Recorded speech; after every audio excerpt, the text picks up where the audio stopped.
Subscribe करें और bell दबाएं ताकि कोई खबर रह न जाए।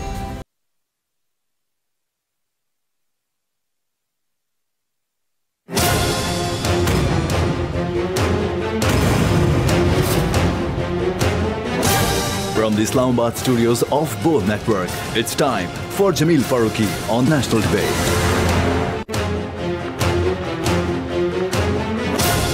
Good evening, welcome to national debate. मुल्क कोई भी हो, सियासत, मईशत और रियासत एक दूसरे के लिए लाजिम और मलजूम ठहरते हैं।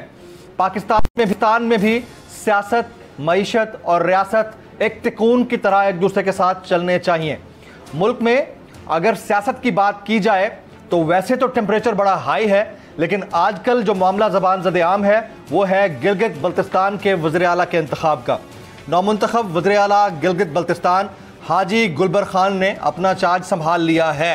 लोग अभी भी सवाल कर रहे हैं कि उनका फॉरवर्ड ब्लॉक है या वाक़यतन उन्होंने कोई नई पार्टी बना ली है या माजी की पार्टी के साथ उन्होंने ताल्लुकात अपने ख़त्म कर लिए हैं।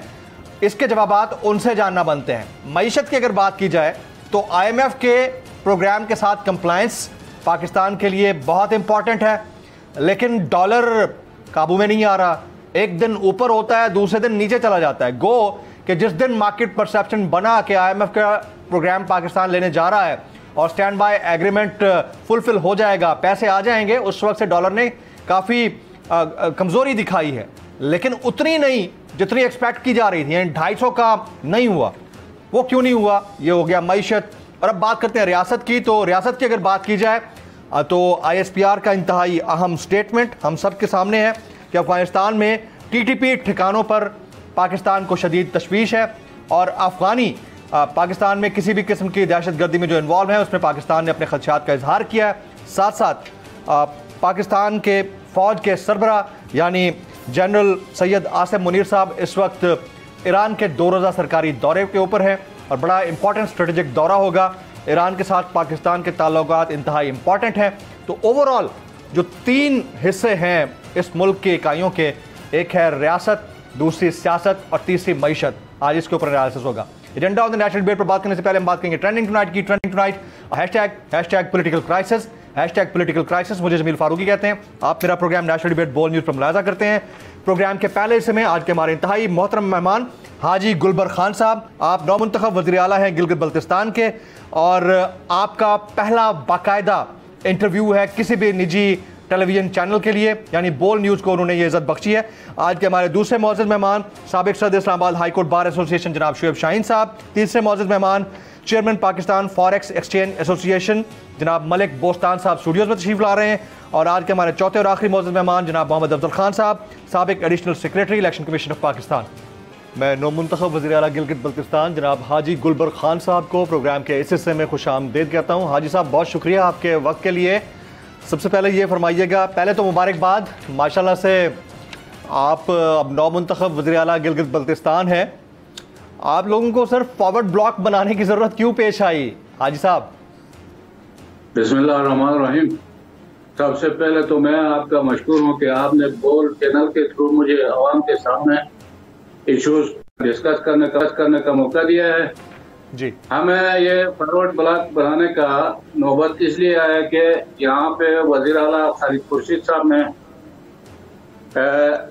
हमें छोड़ के उसने राजा आजम साहब को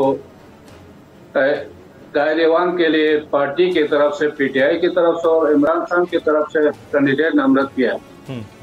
और हमारा ये मुद्दा था कि क्योंकि ये जो खालिद साहब है ये दियामर रीजन से, दियामर अस्तूर रीजन से था जी, तो हम ये कहते हैं कि ये 2 साल जो है ये भी हमारा रीजन का हक बनता है। आप लोग ये टाइम हमें दे दे दियामर वालों को। तो इन्होंने हमारे जो रिक्वेस्ट को नजरअंदाज किया और इनके साथ बगैर हमारे मशवरे के, बगैर किसी कमेटी के उसने उसको नामजद किया। तो हमने भी अपना कोशिश करने का कोशिश किया और अल्लाह के फजल से जी हम फॉरवर्ड ब्लॉक बनाने में कामयाब रहा है। और हमारे पास इस वक्त फॉरवर्ड ब्लॉक के 13 लोग हैं और इसके अलावा PDM के 7-8 मेंबरान मिला के इस वक्त मेरे पास 20 मेंबरान असेंबली मेरे साथ है जी। तो इस वजह से हमने फॉरवर्ड ब्लॉक बनाया। राइट। लेकिन एक परसेप्शन है, मैं चाहूंगा कि आपका उसके ऊपर वर्जन यानी आपका मौक़िफ़ आना चाहिए। परसेप्शन ये है कि पॉलिटिकल मैनेजमेंट हुई है, पैसा चला है फॉरवर्ड ब्लॉक बनाने के लिए। आप इसको मुस्तरद करेंगे या ऐसा कुछ हुआ है जीबी की पॉलिटिक्स में? सर ये जो परसेप्शन चला रहा है ये बिल्कुल झूठ है और इनका अपना एक नाकाम साजिश है मेरे खिलाफ। अल्लाह के फजल से एक पाई हमसे खर्चा नहीं हुआ है और ये जो हमारे दोस्त है इन्होंने हमारे साथ इसलिए साथ दिया कि ये जिला दियामर जब से पाकिस्तान बना है तो कोई बड़े पोजीशन में दियामर से न वज़ीर आला आया था न गवर्नर आया था। तो इस दफा हमारे ऊपर एतमाद किया, हम अपने भाइयों को मशहूर है।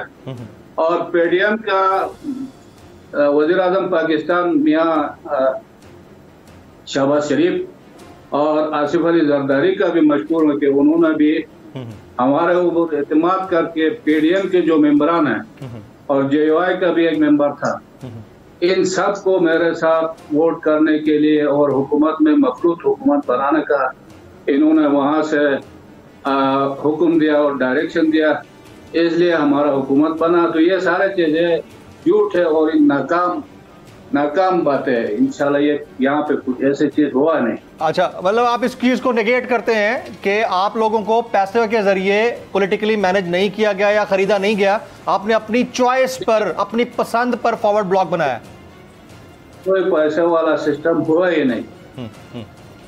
ऑलराइट। अच्छा, अब आप पर मुकदमात बहुत हैं। आप नौ मुंतखब वज़ीर आला गिलगित बल्तिस्तान हैं। आज आपका पहला बाकायदा टेलीविजन इंटरव्यू है, यानी जब से आप जीबी के वज़ीर आला मुंतखब हुए हैं उसके बाद पहला बाकायदा इंटरव्यू है बोल्ड टेलीविजन के लिए। साथ ही साथ आपके पीछे गिलगित बल्तिस्तान की पूरी पुलिस लगी हुई है। अब आप वज़ीर आला भी हैं, पुलिस भी आपके पीछे लगी हुई है। अगर कल को गिरफ्तार करने आती है आपको, आप गिरफ्तारी देंगे गुलबर खान साहब? मुझे गिरफ्तार करने का ऐसा नौबत नहीं है। अच्छा, अगर हो गया तो मैंने कोई ऐसा जुर्म किया तो वो तो देना होता है। तो वज़ीर आज़म पाकिस्तान ने गिरफ्तारी दिया तो मैं भी दे सकता हूँ, लेकिन अल्लाह के फजल से मैं इन चीजों से पाक हूँ और ये चीजें अल्लाह लाए भी नहीं। आप पर केसेस किस नौयत के हैं वज़ीर आला साहब? सर, किस नौयत के केसेस हैं आपके ऊपर? किस टाइप के केसेस हैं? मेरे ऊपर क्या केस है? कोई केस नहीं अल्लाह के फजल से। और बिल्कुल जो है ये कोई केस वेस नहीं। आपको किसने कहा कि मेरे ऊपर केस? आपकी पॉलिटिकल राइवलरी जितनी है, लोग बढ़ बढ़कर ये कह रहे हैं कि बड़े मुकदमात हैं गुलबर खान साहब के ऊपर।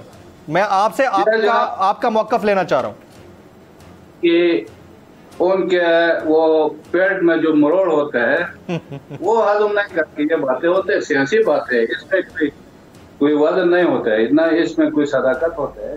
राइट। और न इससे मेरा इज्जत और सियासत में कोई फर्क नहीं होगा। खालिद खुर्शीद खान किस तरह के वज़ीर आला थे आपकी नजर में? खालिद खुर्शीद खान मुझे से अच्छा था, लेकिन उसने जो गलतियां किया है वो आपको भी पता है और उसकी डिग्री की वजह से वो नायल हुआ। तो जाहिर है कि अभी वो जो भी था तो अब वो नायल है इस वक्त। मैं कुछ नहीं कहूंगा कि वो किस तरह का था, आपको खुद पता है, पूरा पाकिस्तान को पता है। अच्छा, इत्तलात है कि जीबी के इंतखाबात भी, वैसे तो जीबी एक it's a legitimate entity, GB के इंतखाबात अक्टूबर में बाकी मानदा पाकिस्तान के इंतखाबात अगर होते हैं तो उनके साथ कराने के ऊपर गौर हो रहा है। आपके पास ये इंफॉर्मेशन है कि जीबी के इंतखाबात भी असेंबली तहलील करके दोबारा से हो सकते हैं अक्टूबर 2023 में? ये अर्ज ये है कि जीबी हमारा आईनी सूबा नहीं, हमें मतलब ऑर्डर 2018 के तहत ये असेंबली बनी है और 5 साल पूरा करने का हमारा मैंडेट है। तो हमें जो है पाकिस्तान के दूसरे सूबों के साथ इलेक्शन करने का न जवाब होता है और न इस तरह कोई चीज़ है। अभी हमारा हुकूमत जो है 2.5 साल पूरा करेगा इंशाल्लाह, उसके बाद इलेक्शन होगा। ठीक। अच्छा, वफाक आपकी मंशा के मुताबिक आपको बजट देगा, आप तवक्को कर रहे हैं? क्योंकि यही रोना आपके पिछले, यानी जाहिर है कि आप तो पार्टी का फॉरवर्ड ब्लॉक हैं, आपके जो पिछले वज़ीर आला थे वो यही रोना रोते थे कि जीबी को वफाक ने बजट नहीं दिए मंशा के मुताबिक। आपको लगता है कि अब आप उनके इत्तेहादी हैं तो आपको मिल जाएगा? मैं इस हवाले से यह है कि अभी जो हमारा बजट पेश हुआ है ये 18 अरब का खसारे में पेश हुआ। मैं इस वक्त खालिद खुर्शीद का और पोजीशन था, मैं इस वक्त मतलब ये है कि पीडीएम और पीटीआई के फॉरवर्ड ग्रुप हमारे मखलूत हुकूमत है। तो इस वक्त मेरे साथ पाकिस्तान पीपल्स पार्टी, मुस्लिम लीग नून और पीटीआई के फॉरवर्ड ब्लॉक का हमारा मुश्तरका और मखलूत हुकूमत है। मैं वज़ीर-ए-आज़म से इंशाल्लाह मुलाकात भी करके वहाँ मैं अपने सूबे के लिए कुछ ग्रांट का डिमांड करूंगा। इंशाल्लाह हमें 10-12 अरब का हमें वो मदद करेंगे ताकि हमारा सूबे जो है वो डेवलपमेंट के हवाले से, नॉन डेवलपमेंट के जो हमारा खसारा है वो कम होगा। इंशाल्लाह मेरा कोशिश होगा कि हम इस इशू को हल करेंगे। हाजी गुलबर साहब, ये फरमाइएगा कि आपकी नज़र में गिलगित बल्तिस्तान का सबसे बड़ा मसला कौन सा है जो आप बतौर नौमुंतखब वज़ीर आला चाहेंगे कि जल्दी से जल्दी रिजॉल्व हो और वफाक की नज़र उसके ऊपर हो? बल्तिस्तान में अमन का इशू है। मेरा एक इशू, ये कोशिश होगा और मेरा पूरा कैबिनेट का, हमारा हुकूमत का, कि हम अपने इत्तेहादियों के साथ बैठ के गिलगित बल्तिस्तान के अमन के हवाले से एक बेहतर माहौल देंगे और इंशाल्लाह बेहतर अंदाज में हम जो पहले हुकूमत में हम थे वो जो कमी हुआ उसको भी कम करने की कोशिश करेंगे इंशाल्लाह। टूरिज्म सेक्टर एक बड़ा सेक्टर हो सकता है गिलगित बल्तिस्तान के लिए, लेकिन उसके ऊपर आज तक काम नहीं हो सका। पिछले वज़ीर आला से तवक्को थी लेकिन फिर भी काम नहीं हो सका। उसकी वजह क्या है? क्या प्राइवेट सेक्टर आना नहीं चाह रहा वहाँ पर होटल बनाने के लिए या दीगर स्पॉट्स बनाने के लिए, या बजट से इतने नहीं है कि आप लोग उतना इंफ्रास्ट्रक्चर खड़ा कर सकें जितना लोग तवक्को करते हैं? खूबसूरत तो बहुत है गिलगित बल्तिस्तान। ये बात आपका सही है, जो जिस तरह होना था नहीं हुआ, लेकिन हमारा कोशिश होगा कि हम इस उसमें भी एफर्ट करके यहाँ जो टूरिज्म के हवाले से हमारे यहाँ जीबी में बहुत बड़ा वो है, तो इस हवाले में से भी हम कोशिश करेंगे कि हमारे अपना सूबे को आगे ले जाएंगे इंशाल्लाह। ये बताइएगा कि एक मरतबा पहले जब इंतखाब होने लगा था उस दिन असेंबली गिलगित बल्तिस्तान की वो सील रखी गई और उसके बाद फिर कोर्ट का फैसला सामने आ गया, फिर मामला डिफरेंट हो गया, फिर आपका इंतखाब हुआ 13 तारीख को। क्या रीज़न थी कि पहले इंतखाब वाले मामले के ऊपर उस दिन असेंबली को सील रखा गया, इवन स्पीकर को भी नहीं जाने दिया गया? उसमें अरे सुने मेरे जी उसमें ये है, इन्होंने वज़ीर आला खालिद खुर्शीद की नाअहली के 2 घंटे बाद 2 घंटे बाद इन्होंने रातों रात बैठ के सुबह 10 बजे के लिए शेड्यूल जारी किया था। वो बिल्कुल इलीगल था और शेड्यूल जारी करने के कम 24 घंटे 72 घंटे के बाद फिर शेड्यूल देना होता। मैं उस वक्त अस्पताल में था इस्लामाबाद में। मेरे दरखास्त पे यहाँ सुप्रीम अपीलेट कोर्ट ने फिर इसको शेड्यूल को दोबारा स्पीकर को बुला के नया शेड्यूल दिया और इसमें कोई ऐसी चीज नहीं है कि वो कानून के खिलाफ वर्जी हो। तो उन्होंने जो है बैठ के जो इलीगल गैर कानूनी तौर पर इन्होंने शेड्यूल दिया था उसको रोका है राइट अदालत के थ्रू। आप दोबारा शेड्यूल, गुलबर साहब, आप फॉरवर्ड ब्लॉक बना चुके हैं, क्या अभी भी आप पाकिस्तान तहरीक इंसाफ हैं या आपको कुछ और नाम दिया जाए? इस वक्त हम तहरीक इंसाफ के मुंतखब मेंबर नहीं, कैंडिडेट नहीं हूँ। अच्छा। हम फॉरवर्ड ब्लॉक और प्लस पीडीएम के मुंतखब उम्मीदवार के तौर पर कामयाब हुआ अल्लाह के फजल से। नहीं, मैं आपने जिस वक्त वोट लिया था उस वक्त तो आपका बैनर पीटीआई था ना? पीटीआई में 2 साल हमने हुकूमत का हिस्सा भी रहा। हाँ। अभी आप फॉरवर्ड ब्लॉक के तौर पर फ्रंट पे हैं और आप वज़ीर आला गिलगित बल्तिस्तान हैं। क्या आप अपने हलकों में गए हैं, लोगों से बातचीत की है, वो मुतमईन हैं आपके फॉरवर्ड ब्लॉक बनने के ऊपर, या लोग नाराज हैं आपके वोट के बदलने के ऊपर? वक्त मेरे पास तमाम सेक्ट के लोग हैं, तमाम जिलों से हमारे कैबिनेट में लोग हैं। मेरे साथ जो 20 मेंबर है वो सिकरदू से भी है, गंजे से भी है, उमदे से भी है, ब्यामर से है, गिदर से है, गिलगित से है, सारे जिलों के नुमाइंदगी है। सवाल ये है कि राजा आजम साहब के साथ कोई 8-10 लोग हैं, वो भी हमारे भाई है।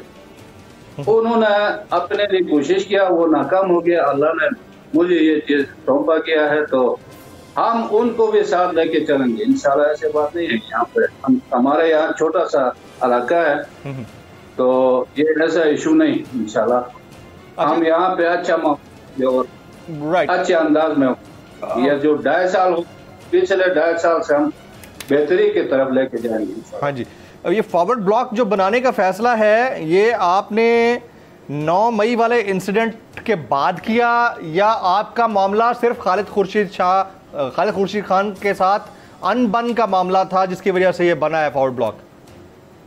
ये अलग इशू है ना। मतलब 9 मई का तो हमने कंडेम किया कि वो ठीक नहीं हो। हम सब कंडेम करते हैं, सब पूरा पाकिस्तान कंडेम करता है। ठीक। बाकी रहा यहाँ पे मसला हमारा आ गया कि खालिद खुर्शीद ने किसी से मशवरा किए बगैर अपने तरफ से इमरान खान से वो करके राजा आजम को मुंतखब किया, फिर हमने फॉरवर्ड ब्लॉक बनाया। और अब इस वक्त आप मुतमईन हैं अपने इस ब्लॉक के बनने के ऊपर, वज़ीर आला बनने के ऊपर, और आप समझते हैं कि आप ज़्यादा बेहतर तरीके से काम कर पाएंगे जीबी के अवाम के लिए? मैं ये दावा नहीं करूंगा कि मैं बहुत बड़ा लीडर हूँ, मैं अदना कारकुन हूँ, सियासी कारकुन हूँ, लेकिन अल्लाह से उम्मीद है कि जब अल्लाह ने मुझे इतना बड़ा ओहदे पे लाया तो हम जो है वसूख के साथ ये कहेंगे कि हम अच्छे चलेंगे इंशाल्लाह। राइट। पाकिस्तान ज़ाहिर है कि बहुत बड़ा मुल्क है, पाकिस्तान के इतने सारे सूबे हैं, पाकिस्तान के 23 करोड़ अवाम हैं, गिलगित बल्तिस्तान के अवाम से पाकिस्तान मोहब्बत करते हैं। पाकिस्तानी अवाम से आप क्या तवक्को रखते हैं दीगर सूबों या वफाक के रहने वाले लोगों से बतौर वज़ीर आला गिलगित बल्तिस्तान? मैं बाकी जो सूबे हमारे पाकिस्तान के और वफाक है उन सब से मैं ये तवक्को रखूंगा कि वो हमारे सूबे के साथ, क्योंकि गिलगित बल्तिस्तान बहुत छोटा सा सूबा है और यहाँ जो है हमारे माशी हालात आपको पता है कि हमारा अपना कोई वो नहीं, मैशियत के हवाले से कोई बजट का तरीका नहीं है, तो हमारे वफाक के साथ बजट के हवाले से और पैसों के हवाले से वफाक के ग्रांट पे हम वो करते हैं। तो हम दूसरे सूबों से भी ये तवक्को रखेंगे कि उनके साथ अच्छे रिलेशन के साथ हम चलेंगे इंशाल्लाह। दूसरे सूबों से तवक्को रखते हैं कि मामलात बेहतर रहें और लोग इनके साथ बेहतर ताउन करें। नौमुंतखब वज़ीर बल्तिस्तान हाजी गुलबर खान साहब का एक्सक्लूसिव इंटरव्यू, पहली मरतबा वो टेलीविज़न चैनल के ऊपर अपीयर हुए हैं नौमुंतखब वज़ीर आला बनने के बाद, और उन्होंने बोल न्यूज़ से एक्सक्लूसिव गुफ्तगू की है। सर आपका बहुत बहुत शुक्रिया। ख़वातीन हज़रात, एक ब्रेक के बाद जब वापस आएंगे तो हमारे साथ 3 अदद एक्सपर्ट्स मौजूद होंगे। 1 on election commission of Pakistan, दूसरे टैक्स के ऊपर, और तीसरे लीगल मैटर्स के ऊपर। After this break.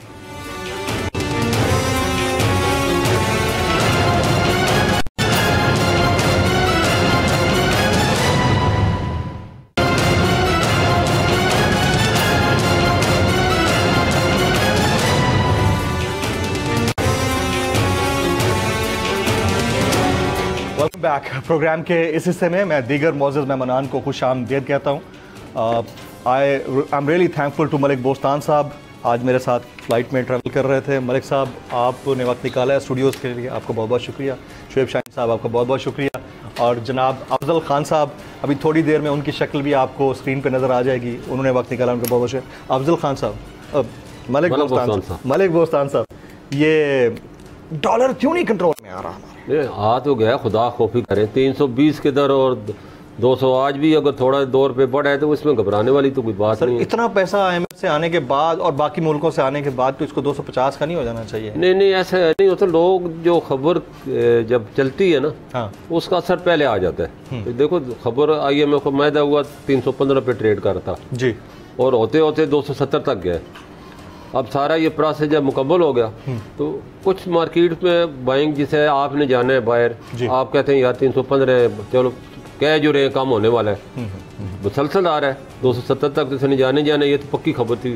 और 270 के बाद खबर थी कि 250 है, तो अब उसने सफ़र करना है, उसको ज़रूरत है, वो उसका वेट वो तो वेट करेगा, 270 में बाइंग करेगा। तो उनकी बाइंग आई है, तो इस तरह इम्पोर्टर की भी बाइंग है। आपके सामने 6000 कंटेनरों की $4 अरब की वो बाइंग अलाउ कर दी है। IMF मादे ही नहीं कर रहा था कि आप पूरी सर्कुलर जारी करें फिर हम आपको पैसे देंगे, आप इसने टैक्स लगाएं फिर हम आपको पैसे देंगे। उन्होंने आखिर में शहबाज शरीफ को बोलना पड़ा सर हमारी कोई और शर्त है तो वो बता दें ताकि हम वो भी पूरी कर लें। आप हर रिव्यू के साथ कहते हैं ये पर्ची ले लो, लेकिन अभी भी ये कुछ होने के बाद भी ये कहा गया है कि कंप्लायंस इतनी मुश्किल है कि बहुत वो कहते हैं राहें कठिन है, आने वाले दौर में भी राहें कठिन है, इतनी आसान नहीं है। बट अगेन आपसे जो टेक्निकल चीज़ है वो ये कि ज़रा मार्केट आप लोगों के इशारों पे चलती है माशाल्लाह से, तो ये फरमाइए कि कितना नीचे जा सकता है मैक्सिमम देखो वो इस कंडीशन के ऊपर जो है प्रोग्राम के साथ?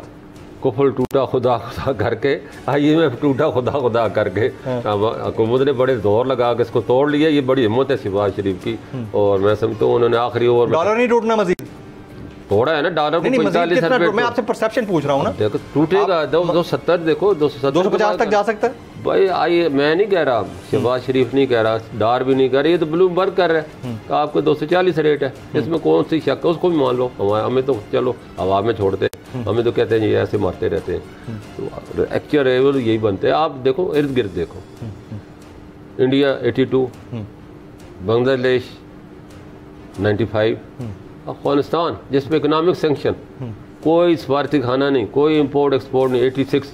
हमसे तो ज्यादा वो ज़हीन है, उनके फंड मैनेजर बहुत अच्छे हैं। वो क्या कहते हैं उनके, मैं बयान कभी पढ़ा, हमारे फंड्स नहीं है लेकिन मैनेजर बहुत तगड़े हैं, बहुत तेज है। उन्होंने उनसे कुछ सवाल किया है, फंड्स नहीं है मैनेजर तगड़े, देखो मैं अभी भाई बात करता हूं, उनसे क्वेश्चन किया है कि आपने डॉलर को आपके हमारे हिसाब से तो डॉलर का आपका 400-500 को होना चाहिए। तो वो कहते हैं जी हम तो नोट ही नहीं छापते, सीधा काम है, बार्टर ट्रेड करते हैं, लोगों को बार्टर पे तनख्वाहें देते हैं, नोट छापते नहीं। हमारा मसला नोट छापना है। हाँ नोट जहर, नोट जितने छापेंगे इन्फ्लेशन बढ़ेगा, ये this is the main reason, inflation rate high होने की वजह है। अब हमें अकल आ गई है, हुकूमत ने सप्लाई के काम शुरू कर दिए हैं, टाइम लगेगा, सोच तो नहीं हाँ आप करेंगे और ऊपर चला जाएगा नीचे आएगा, ना ही ब्लड प्रेशर है। हाँ सुन के ब्लड प्रेशर आई लोगों के होते हैं, सट्टेबाजों का गिर जाता है, हाँ। और जब बाढ़ होता है तो बड़े खुश हो रहते हैं इसके लिए। तो अच्छा वैसे मेरे पास एक स्टोरी है, मैं नहीं चाहता कि आप इसके ऊपर, क्योंकि ज़ाहिर है आपके हर बंदे से ताल्लुकात होते हैं जी, बताएं। मेरे पास स्टोरी ये है कि एक्सपोर्टर्स बड़ा परेशान कर रहे हैं हुकूमत को कि आपने डॉलर को यानी रुपए को और डॉलर की जो खिंचत आनी है 250 तक नहीं लाना, आप ज़्यादा ना करें, जो है वो है बस ठीक है। नहीं ये किसी हद तक आप सही, एक्सपोर्टर तो हमेशा यही चाहता है कि डॉलर का रेट जो है बढ़े और उनको फायदा हो। वो मेरी स्टोरी को सेंड कर रहे हैं आप, देखो मैं सही कह रहा हूँ, देखो उसकी ख्वाहिश होती है, नेचुरल चीज़ है, इसमें कोई गलत बात नहीं है। आज आदमी चाहे मुनाफा चाहता है और उसने मुकाबला कर रहे हैं, उनका कहना है जी हमारे रेट बहुत ज़्यादा है यूटिलिटी के, बाहर 10 रुपये हम 50 रुपये दे रहे हैं, हमारे और बहुत सी चीज़ें हमारे पर लागू है, हमारे पास बिजली नहीं मिलती, शिफ्टें नहीं चलती, उनको 3 शिफ्टें, हमारी 1 शिफ्ट भी नहीं चलती, उनकी भी हमें।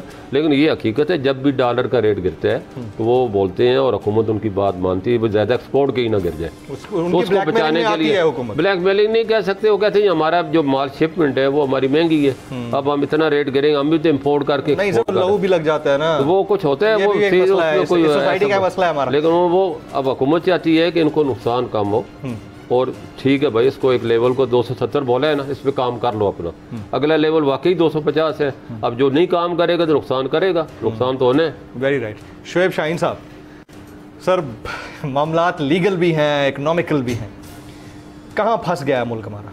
मुझे बताएं, 24 बिलियन डॉलर के आपके रिजर्व थे, आपके 170-178 में ट्रेड हो रहा था आपका डॉलर, और उसके साथ साथ आपका 6.1% GDP था, आप बस इतना तक जहन में रख लें, और उसके बाद 15 महीनों में जो कुछ इन्होंने कारनामे किए, आज IMF के इन पैसों के ज़रिए, ऑल्दो इसमें मैं समझता हूँ कि चेयरमैन पीटीआई की ग्रेटनेस है, उन्होंने कंसेंट दी और तमाम stakeholders including chairman PTI ने उसको अच्छे अंदाज में उसको हैंडल किया और उसके सारे सियासतदानों ने उसके ऊपर पैसे मिले, सेम पेज पे थे। लेकिन क्वेश्चन ये है कि ये डिफॉल्ट डिले हुआ है, टला नहीं है। अभी भी आपकी जो है सिचुएशन ये है कि उन्होंने भी एक 1.2 बिलियन डॉलर दिए, आगे 1 बिलियन डॉलर देंगे इंटरम सेटअप को और अगले इलेक्शन के बाद देंगे 1 बिलियन डॉलर। अगर कहीं भी कोई इन्होंने 2 नंबरी करने की कोशिश की तो पैसे उन्होंने रोक लेने। लेकिन साथ में उन्होंने ये भी कह दिया कि हम किसी भी मुल्क के इंटरनल पॉलिटिकल मैटर्स के अंदर ज़्यादा इंटरफेयर नहीं करेंगे। अच्छी बात की है, हम भी यही चाहते हैं, लेकिन हम इनसे कहते हैं कि भाई डिफॉल्ट तक लाया कौन है, पहले वो तो एक्सेप्ट कर लो। जो खुशियां मना रहे हैं बड़ा जनाब हमने डिफॉल्ट, इसको मैं रिफ्रेश करता हूं, इसको मैं रिफ्रेश को रोक लिया। नहीं, इसको डिफॉल्ट तक लाया कौन है? 0% चांस था मैक्सिमम, जो खिलाफ वाले भी बोलते हैं 5% चांस था डिफॉल्ट का। आज आप कहते हो टेक्निकली डिफॉल्ट कर। इसको मैं रिफ्रेश करता हूँ इस सवाल को। खुद इसारडार साहब मानते हैं जब हम गवर्नमेंट में आए हमें रिजर्व्स मिले, 20 बिलियन डॉलर से ज़्यादा के रिजर्व मिले, और अब हम इस वक्त जब जाने लगेंगे तो हम 15 से 18 बिलियन डॉलर छोड़ के जाएंगे।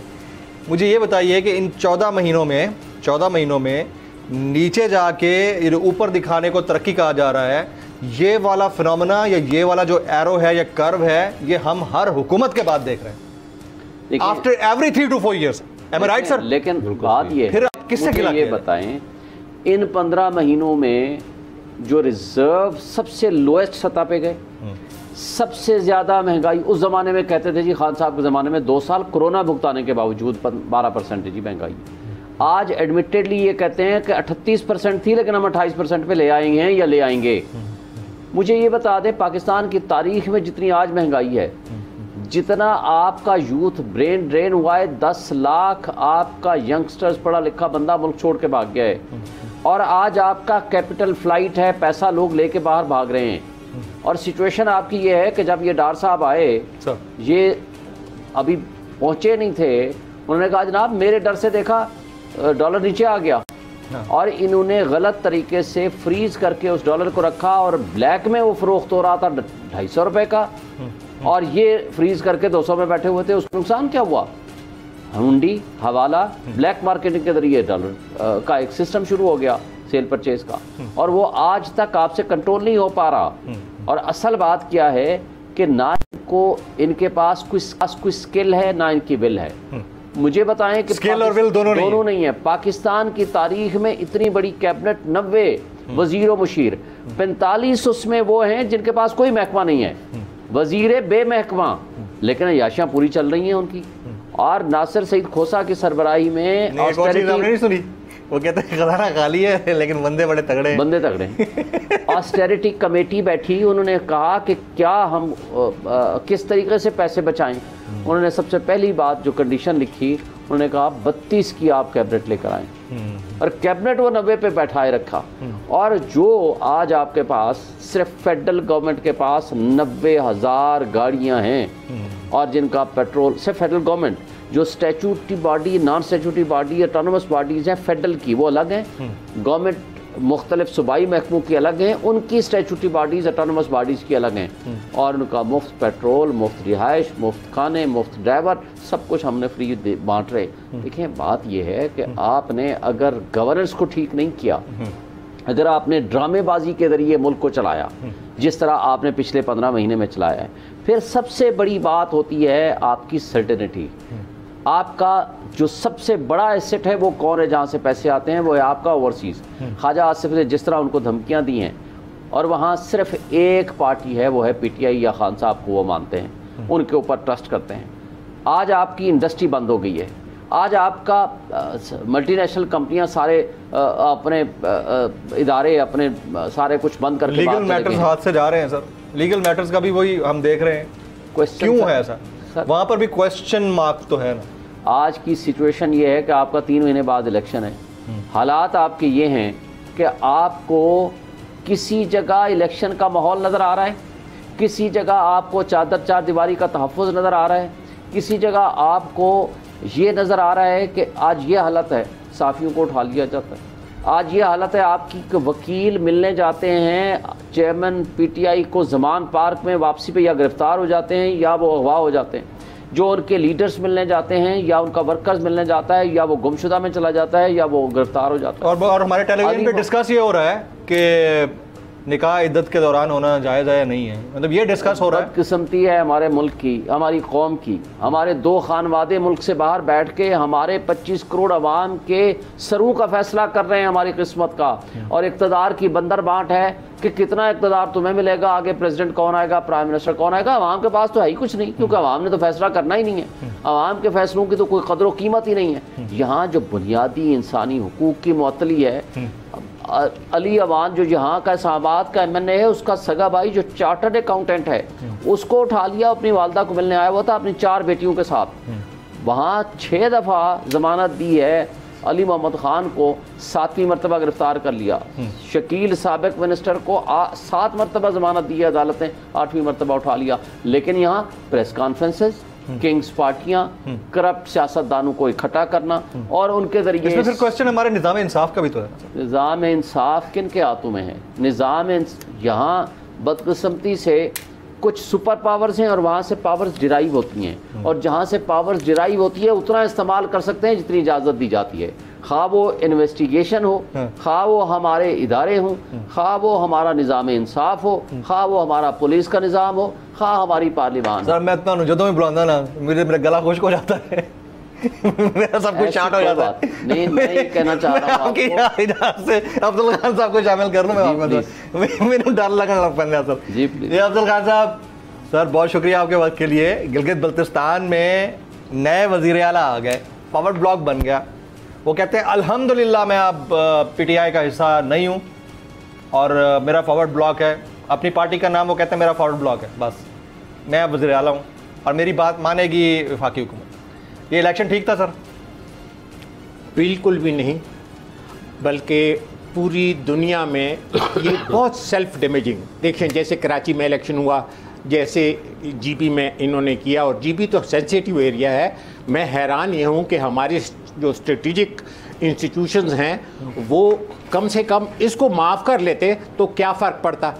ये बिल्कुल ऐसा है कि जैसे बंदा अपनी ही बंदूक से अपने ही आप पे को नुकसान पहुंचाए, इसलिए कि इन्होंने स्ट्रेंथन किया है इस बात से। तो वो वहाँ की पॉलिटिकल पार्टी है, वो आगे पीछे हो गई, उसमें किसी और का क्या कसूर है सर? इसमें कसूर ये है कि इलेक्शन कमीशन की बात करें ना, सारी दुनिया ये देख रही है कि जो मेजॉरिटी हैज़ द अथॉरिटी, जमहूर की आवाज़, आवाम किसको वोट देते हैं, कामयाब कौन होता है। कोई 9 लाख वोट लेता है और नाकाम रहता है, कोई 3 लाख वोट लेता है वो कामयाब हो जाता है। ये कैसी जमहूरियत है? और ये जो हर एक चीज़ की देखे एक हद होती है, और ये मैं कहता हूँ कि सियासत के बजाय कभी रियासत का भी ख्याल करें।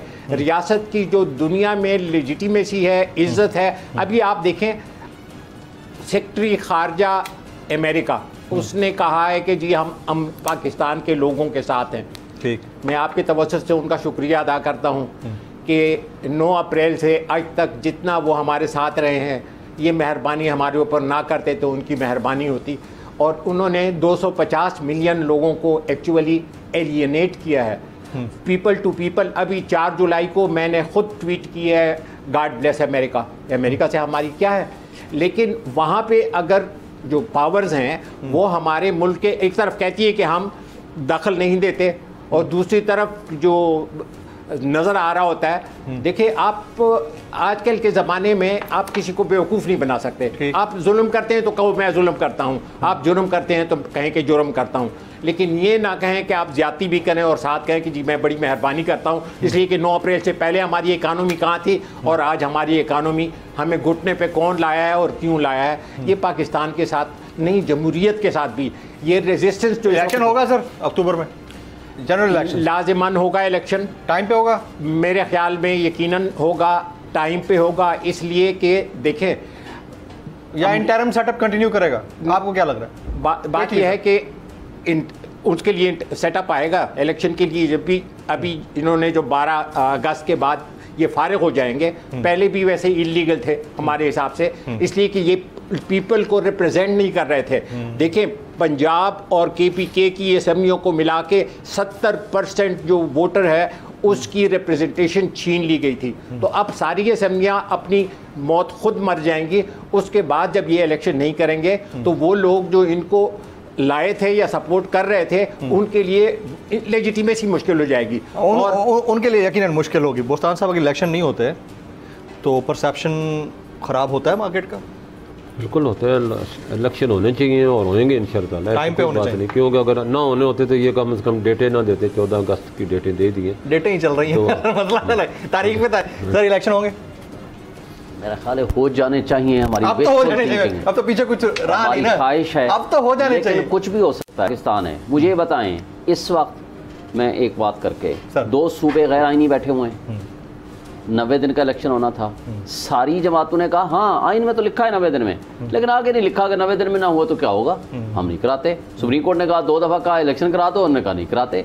इन्होंने हर वो गैर सियासी हरकत करनी है किसी तरीके से, इनको सिर्फ अकेला मैदान मिले और उसके लिए अगर उनको अकेला मैदान नहीं मिलेगा, लेवल प्लेइंग फील्ड है, यही उनके लिए लेवल प्लेइंग फील्ड है कि ये सब बंद हो जाएं, हम जाएं और आपस में एक ऐसी फ्रेंडली अपोजिशन क्रिएट करके एक दूसरे का मुकाबला करें और फिर आगे इकट्ठे हो जाएं। एक दूसरे के अपेरेंट मुखालिफ होंगे, कल को इकट्ठे होकर हुकूमत करेंगे। एक बात आपको कहना चाहूंगा, बदकिस्मती ये है फेडरल गवर्नमेंट में लोटाक्रेसी के जरिए इन्होंने ये नेशनल असेंबली या हुकूमत ये जो बैठाई हुई है, 2 सूबे गैर आईनी चल रहे हैं। कश्मीर में इन्होंने शब खून मार के पीटीआई को ख़त्म किया।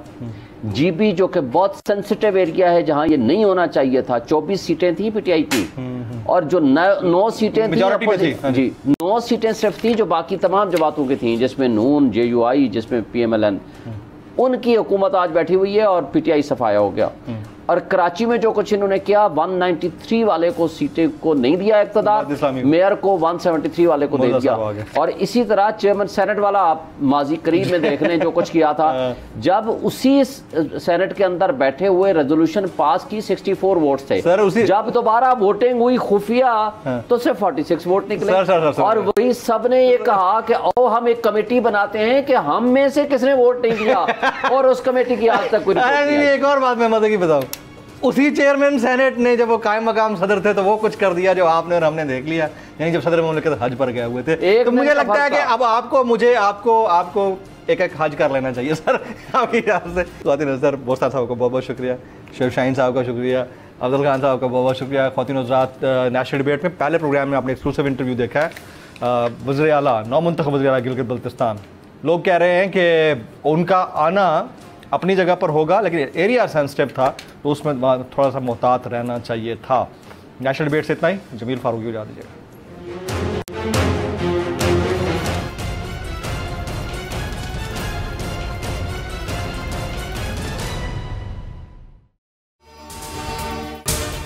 अगर आपको ये वीडियो पसंद आई हो तो सब्सक्राइब कीजिए और बेल आइकन जरूर हिट कीजिएगा।